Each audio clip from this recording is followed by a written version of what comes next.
여러분 안녕하십니까? 사이언스 투데이입니다.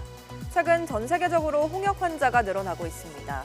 미국에 이어 유럽과 동남아에도 확산하고 있어 본격적인 여름 휴가철을 앞두고 각별한 주의가 필요한데요.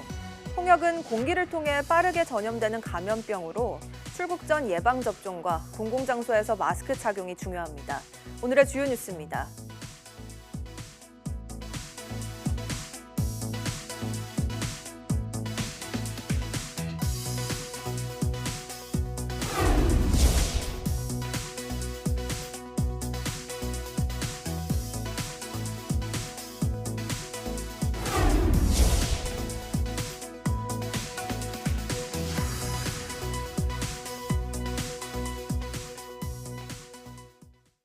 지난밤 거제도에 시간당 84mm 이상의 물폭탄이 쏟아지는 등 경남 해안에 200mm 안팎의 많은 비가 집중됐습니다.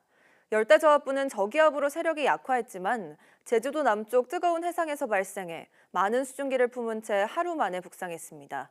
오늘까지 호우가 더 이어질 전망인데요. 정혜윤 기자가 전해드립니다. 한반도 주변 바다부터 중국 남부 해상까지 붉은색의 바다가 넓게 표출됩니다. 바다 온도를 나타낸 화면으로 노란색은 25도 안팎, 붉은색은 26도에서 28도 이상의 수온이 나타나는 지역입니다. 예년보다 2도 이상 높습니다.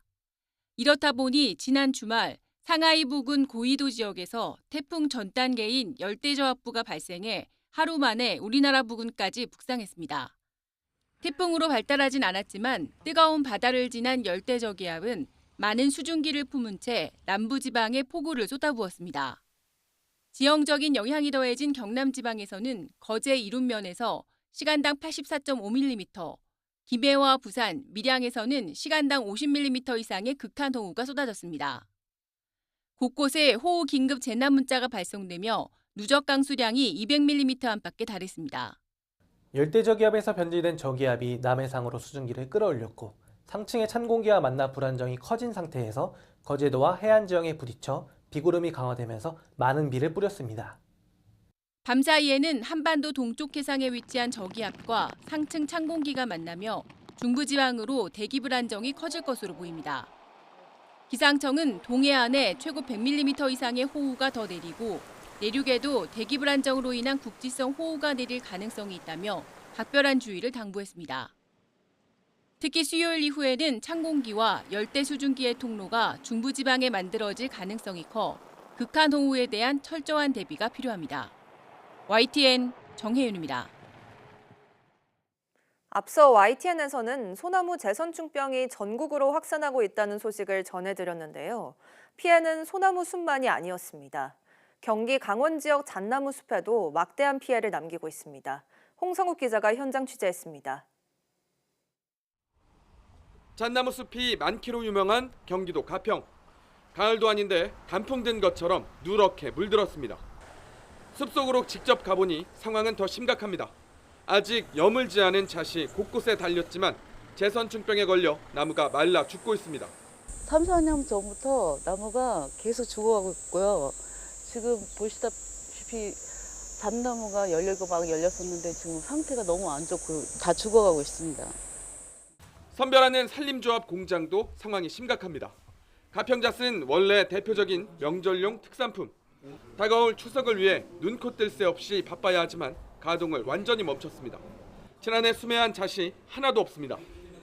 온난화와 소나무 허리노린재 해충 탓도 있는데 엎친 데 덮친 격으로 제선충병까지 번지면서 수확을 못한 겁니다. 4,000톤에 달하던 생산량은 재작년 24톤에 그쳤고 지난해는 제대로 집계조차 되지 않습니다. 추석 이후에 만약에 결실량이 또 발생이 안 돼가지고 수매를 할 수 없는 상태가 된다 그러면은 더 이상 가평잣을 생산할 수 없는 상태가 되는 겁니다. 또 다른 잣 주산지 강원 홍천 지역도 사정은 다르지 않습니다. 울창한 침엽수림, 제선충병에 걸려 누렇게 말라 죽어가는 나무가 수두룩합니다. 제가 나와 있는 곳이 잣나무 숲입니다. 이곳도 제선충병이 퍼졌는데요. 감염된 나무를 베어낸 뒤 훈증 처리해 이렇게 보관하고 있습니다. 국유림관리소가 선제 대응해 큰 확산은 막았지만 잣수확량은 5분의 1로 줄었습니다. 피해가 예상되는 잣나무 숲에 제선증병 방제 주사를 놓은 덕분인데 문제가 있습니다. 예방주사 성분이 열매에 남을 수 있어 최소 5년 이상 잣 수확이 금지되는데 당분간 소득을 기대할 수 없는 주민들은 걱정이 큽니다. 5년이 더 걸릴 수도 있다. 그러니까 시료를 채취해서 그런 성분이 안 나올 때까지 관리를 하기 때문에 실질적으로는 언제가 될지는 잘 모른다. 이렇게. 울창한 솔숲에 이어 국내 유명 잣 특산지 곳곳을 초토화한 제선충병. 이대로 더 퍼지면 동해안 송이버섯 피해도 우려됩니다. 확산을 막기 위한 대책이 절실하지만 30년 노력으로도 여전히 해답을 찾지 못했습니다. YTN 홍석입니다. 질병관리청은 세계적으로 홍역이 유행하고 있다며 해외여행 계획이 있으면 출국 전 백신 접종을 완료하고 손 씻기 등 위생에도 신경 써달라고 당부했습니다. 홍역은 발열과 발진, 결막염 등의 증상을 보이는 전염성 강한 호흡기 감염병으로 면역력이 약한 12개월 미만 영아의 경우 폐렴이나 뇌염 등 합병증 발생 위험이 커 더욱 주의해야 합니다.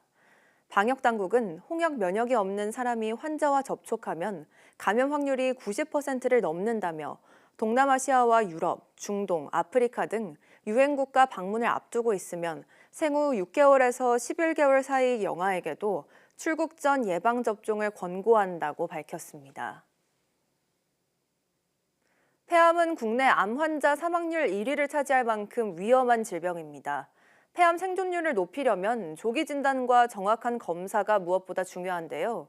국내에서 처음으로 로봇 기관지 내시경이 도입돼 폐암 진단과 치료에 큰 도움이 될 전망입니다. 오태인 기자입니다.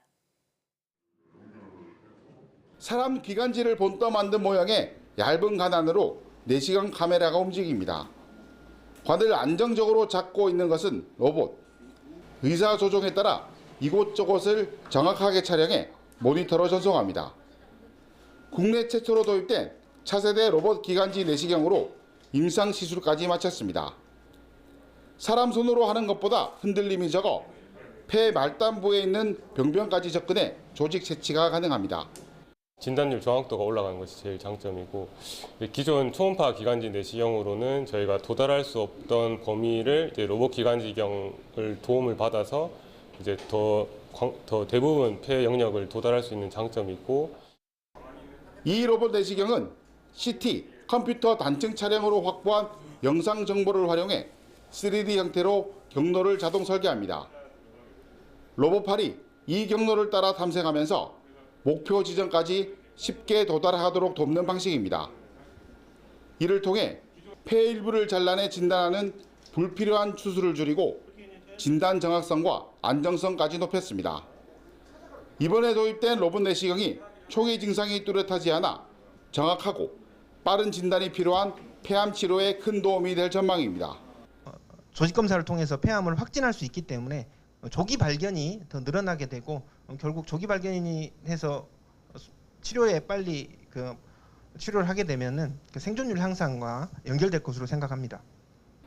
다만 아직 건강보험이 적용되지 않아 발생하는 비싼 의료비는 해결해야 할 과제로 남았습니다. YTN 오태인입니다. 국내 연구진이 사람처럼 익숙한 자극은 무시하고 중요한 자극에만 민감하게 반응함으로써 에너지를 효율적으로 사용할 수 있는 기술을 개발했습니다. 카이스트 전기전자공학부 최신혁 교수, 충남대 반도체융합학과 이종원 교수 공동연구팀은 주변 환경과 자극을 효율적으로 인식하고 반응하는 인공감각 신경계를 구현했다고 밝혔습니다. 연구진은 차세대 전기소자인 맵리스터 안에 서로 반대 방향으로 전도도가 변화하는 층을 구성해 반복되는 자극에는 반응을 줄이고 위험한 신호에는 다시 민감하게 반응하는 시냅스 반응 패턴을 재현했다고 설명했습니다. 이 기술은 에너지 소모를 최소화하면서 외부 자극에도 잘 반응하기 때문에 초소형 로봇이나 로봇 의수 등 다양한 분야에 폭넓게 활용될 수 있을 것이라고 기대했습니다. 지스트 전기전자컴퓨터공학과 이흥노 교수 연구팀이 단 한 번의 촬영으로 물질 성분을 정밀하게 분석할 수 있는 초소형 인공지능 분광 센서를 개발했습니다. 연구팀은 다층 방막 필터 기반 초소형 센서에 인공지능 복원 알고리즘을 결합해 새로운 계산 분광기 구조를 구현했다고 밝혔습니다. 또 단일 촬영으로 전체 스펙트럼을 측정하는 비스캐닝 구조를 적용해 측정 속도를 높였고 소형화와 저전력 구도 등 상용화 가능성도 확인했다고 설명했습니다. 연구팀은 초소형 하드웨어와 인공지능 알고리즘의 통합을 통해 계산 분광기의 정밀도와 효율성을 동시에 끌어올렸다고 덧붙였습니다.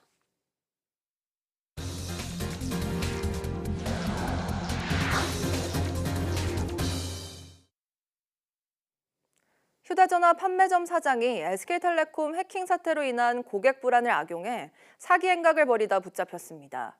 유심 교체와 기기 변경을 해준다며 금융인증서 비밀번호를 알아낸 뒤 고객 통장에서 수억 원을 빼돌렸는데 이 돈은 불법 도박에 탕진한 것으로 조사됐습니다. 오승훈 기자의 단독 보도입니다. SK텔레콤을 이용하던 A씨는 지난달 14일 가족들과 함께 집 근처 휴대전화 판매점을 찾았습니다. 해킹 사태로 인해 유심을 바꾸기 위해서였는데 아예 휴대전화를 교체해야 안심할 수 있다는 판매점 사장 권유에 기기 변경을 결정했습니다. 기존 데이터를 새 휴대전화로 옮겨주겠다는 말에는 별 의심 없이 휴대전화 비밀번호도 알려줬습니다. 휴대폰에 보면 잠금 장치라든지 저를 인증하는 그런 인증번호 6자리가 필요한데 그 인증번호가 있어야지만 이게 넘어간다고 그 대전 사장이 저희를 속인 거죠.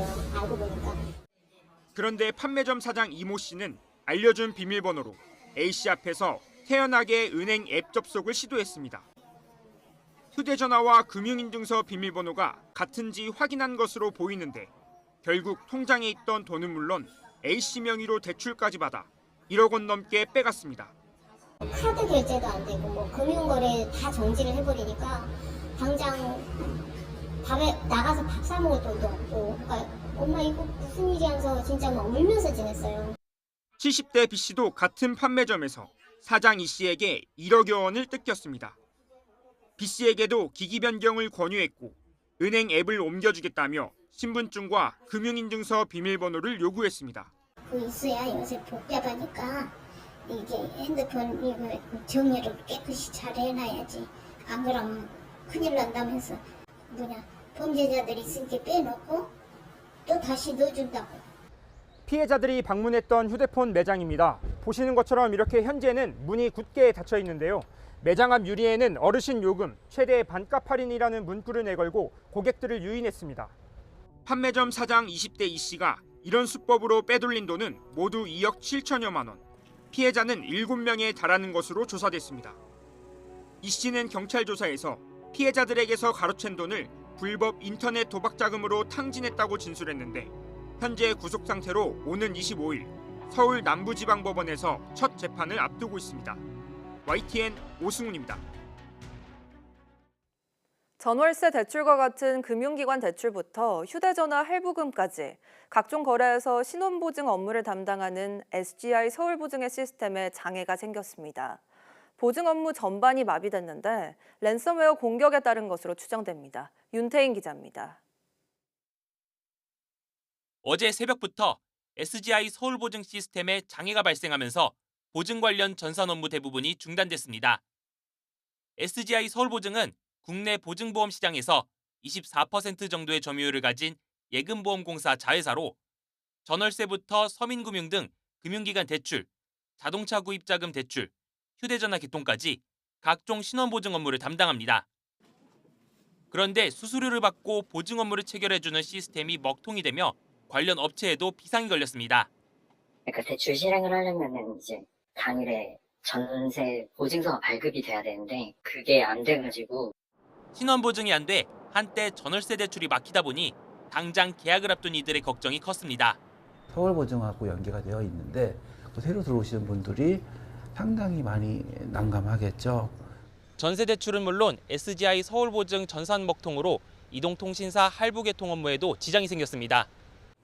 휴대전화 요금 납부가 연체될 가능성 때문에 보증보험이 필요한데 SGI 서울보증의 전산 마비로 이 또한 어려워진 겁니다. SKT와 KT, LG U+ 등 국내 3대 이동통신사는 모두 서울보증과 관련 계약을 맺고 있습니다. 할부계통이 지금 전산이 오류가 생긴다. 그래서 다시 다 완료되면 다시 재공제해주겠다고 이렇게.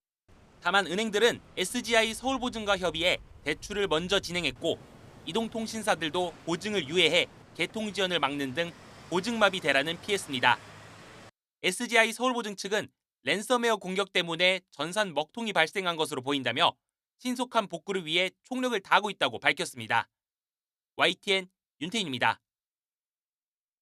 삼성전자가 2분기 세계 스마트폰 시장에서 애플과 샤오미를 제치고 1위 자리를 유지했습니다. 시장 조사업체 카날리스는 지난 2분기 출하량 기준 삼성전자의 세계 스마트폰 시장 점유율이 19%로 지난해와 같은 수준을 유지했다고 밝혔습니다. 이어 애플이 16%, 샤오미가 15%로 1년 전 점유율을 유지해 순위 변동은 없었습니다. 다만 출하량 기준 성장률은 삼성전자만 홀로 3% 증가했고 애플은 2% 감소, 샤오미는 동률을 기록했습니다. 카날리스는 삼성전자가 보급형 갤럭시 A 시리즈 판매에 힘입어 선두 자리를 성공적으로 지켜냈다고 분석했습니다. 미 연방하원이 지정한 가상화폐 주간을 맞아 비트코인이 한때 12만 3천 달러 선을 돌파하며 연일 사상 최고가 기록을 갈아치우고 있습니다. 이번 주 미 하원은 가상화폐 3법을 다룰 예정인데 트럼프 행정부의 친가상화폐 정책이 탄력을 받을 것으로 시장은 기대하고 있습니다. 뉴욕에서 이승윤 특파원입니다. 가상화폐 대장주인 비트코인이 한때 12만 3천 달러 선을 돌파하며 사상 최고치 기록을 또 경신했습니다. 이후 12만 달러 선을 오르내렸지만 미 하원이 가상화폐 3법을 다루는 가상화폐 주간에 대한 시장의 기대감은 점점 커지고 있습니다. 3법엔 디지털 자산 관련 규제를 명확히 하는 클래리티 법안과 연방준비제도에 디지털 화폐 발행을 금지하는 법안이 포함됐습니다. 특히 스테이블 코인의 제도권 편입을 겨냥한 지니어스 법안이 통과될 경우 트럼프 행정부의 친가상화폐 기조는 더욱 탄력을 받을 전망입니다. This is a new golden age for Bitcoin. And I think when you look at what's happening in the Beltway under Trump, you're going to have a deregulatory environment, which is a huge positive. And also 가상화폐 주간에 대한 기대감에 비트코인은 일주일 동안 10% 이상 상승했고 올해 30%에 달하는 연간 수익률은 더욱 높아질 전망. 가상화폐 파생 상품 거래 플랫폼 아이주 마켓은 기관 수요와 추가 상승 기대감, 트럼프 대통령의 지지가 받쳐줘 12만 5천 달러 선도 무난할 것으로 전망했습니다. 뉴욕 증시에서도 비트코인을 대량 보유한 마이크로 스트래티지가 3% 이상 급등하는 등 비트코인 관련주들이 동반 강세를 보였습니다. 비트코인은 이제 시가총액이 3천조 원을 넘어서면서 금, 엔비디아, 마이크로소프트, 애플에 이어 세계 자산 순위가 5위까지 오르며 영향력을 확대하고 있습니다. 뉴욕에서 YTN 이승윤입니다. 도널드 트럼프 미국 행정부가 멕시코산 신선 토마토에 대해 17.09% 관세를 즉시 부과한다고 발표했습니다. 미국 상무부는 2019년 멕시코와 맺은 관련 무관세 협정 협상이 합의 없이 끝난 데 따라 이같이 조치했다고 설명했습니다. 하워드 러트닉 상무부 장관은 미국 농민은 토마토 같은 농산물 가격을 훼손하는 불공정 무역 관행으로 너무 오래 고통받았다고 주장했습니다. 미국 플로리다 토마토 거래소에 따르면 멕시코산 토마토는 현재 미국 시장의 약 70% 비중을 차지하고 있습니다. 멕시코 경제부와 농림부는 공동 성명에서 이번 토마토 관세는 불공정한 조처라면서 고품질 멕시코산 토마토를 수출하기 위한 새로운 국제시장 개척에도 나설 것이라고 밝혔습니다. 캐나다 최대 도시 토론토의 한인마트에서 인천 농수산품을 파는 상설 판매장이 열렸습니다. 지난해와 올해 세 곳에 문을 열었는데 강화섬 쌀만 올해 들어 27톤을 수출할 정도로 효과를 보고 있습니다. 현지에서 강태욱 기자가 취재했습니다. 캐나다 최대 도시 토론토. 한인 동포 기준으로도 25만여 명 가운데 10만 명 안팎이 거주할 정도로 1위 도시입니다. 특히 대형마트로는 8개 지점이 있는 체인이 동부에서는 1위 업체인데 한인이 운영하고 있습니다. 한국의 위상이 많이 높아진 이유가 가장 크다고 생각합니다. 또 저희는 이제 가족 중심의 음식들이 많기 때문에 그런 것들을 같이 즐길 수 있는 어떤 그런 부분들이 역할을 하고 있는 것 같습니다. 최근 한류 붐을 타고 한인이 아닌 주민들에게도 인기가 올라가고 있습니다. Now I think Korean food is better than other country food, but I am used to with this one, and because it has a lot of benefit for me. 이곳의 인천 농수산품의 상륙 작전이 개시됐습니다. 지난해 첫 번째 상설 판매장이 설치된 데 이어 올해는 2개를 더 늘렸습니다. 지난해 강화 섬쌀과 홍삼 등 36개 품목이 1억 원어치 팔렸습니다. 올해는 상반기에만 1억여 원어치 실적을 올렸습니다. 또 이를 통해서 농업인에는 소득의 증대를, 인천으로서는 지역경제 활성화를, 그리고 대한민국으로서는 바로 식품 경쟁력을 높여나가는 계기가 될 것입니다. 컨테이너가 한 달에 150개가 들어올 정도로 수출 품목과 물량이 늘고 있는 추세입니다. 인천시는 앞으로 현지 소비자의 입맛에 맞춘 품질과 지속 가능한 수출 시스템을 구축해 북미 전역으로 수출을 확대하겠다는 전략입니다. 캐나다 토론토에서 YTN 강태욱입니다. 정부가 여름철 수요 확대에 맞춰 과일과 닭고기, 고등어와 장어 등 주요 농축수산물에 대한 할인을 대폭 높이기로 했습니다. 정부는 이형일 기획재정부 1차관 주재로 관계기관이 참석한 가운데 물가 관계 차관 회의를 열고 17일부터 다음 달 6일까지 과일과 닭고기 등 주요 농축산물에 대해 최대 40% 할인 지원에 나서기로 했습니다. 할인 한도는 주당 10,000원에서 20,000원으로 평소보다 2배 상향됩니다. 수산물은 이달 28일부터 다음 달 21일까지 고등어와 오징어 등 대중성 어종 6종과 여름철 보양식으로 즐겨 먹는 전복과 장어 등에 대해 최대 50% 할인 행사가 진행됩니다. 충북 괴산 지역의 대표 농산물인 대학 찰옥수수 수확이 본격적으로 시작됐습니다. 당도가 높고 쫄깃한 식감으로 소비자들의 인기를 끌면서 올해는 재배 면적도 크게 늘렸다고 합니다. 김기수 기자가 첫 수확 현장을 다녀왔습니다. 무더위 속 옥수수밭이 수확 작업으로 분주합니다. 낫으로 줄기를 베어내고 잘려문 옥수수를 트랙터에 정성껏 옮겨 싣습니다. 충북 괴산의 명물 대학 찰옥수수 올해 첫 출하 현장입니다. 이른 봄 냉해 걱정도 있었지만 농민들은 알알이 꽉 찬 옥수수를 보며 힘든 시간을 보상받습니다. 농작꾼한테 최고의 일이죠. 그런데 올해 냉해도 좀 많았었고 초전에 한 3월 달에 많이 힘들었는데 그래도 올해 고생한 만큼 보람 있듯이 이렇게 옥수수는 잘 됐습니다. 대학 찰옥수수는 지난 2002년 최봉호 전 충남대학교 교수가 품종을 개발해 농가에 종자를 보급하면서 이름 붙여졌습니다. 당도가 높고 쫄깃한 식감 덕에 여름철 별미로 주목받으며 농가의 주요 소득원으로 자리 잡았습니다. 무엇보다 우수한 품질 덕분에 농가마다 개인 소비자와의 직거래가 활발한 것도 특징입니다.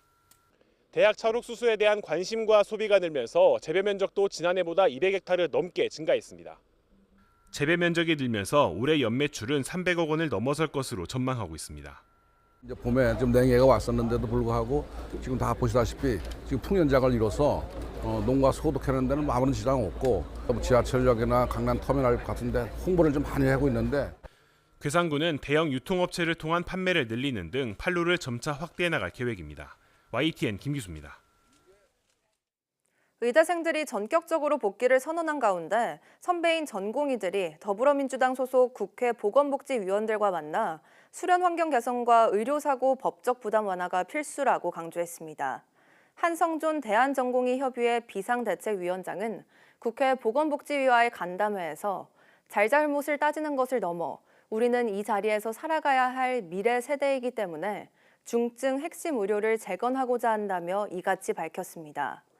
그러면서 전공의 수련 환경 개선과 수련의 연속성, 의료 현장의 법적 부담 완화는 대한민국 미래 의료를 위한 주춧돌이 될 것이라고 언급했습니다.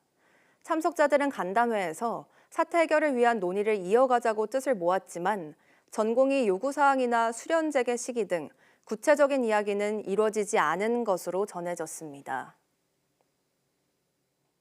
환자 단체가 의대생과 전공의들의 복귀 움직임에 대해 자발적으로 떠났던 만큼 조건 없이 돌아와야 한다고 말했습니다.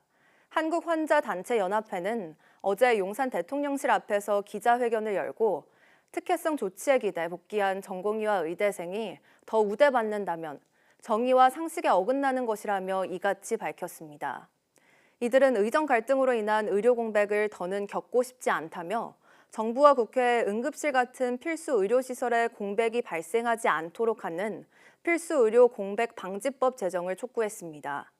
이어서 환자 중심의 보건의료 환경을 만들어야 한다며 보건복지부 환자정책국 신설 등을 추진해달라고 덧붙였습니다.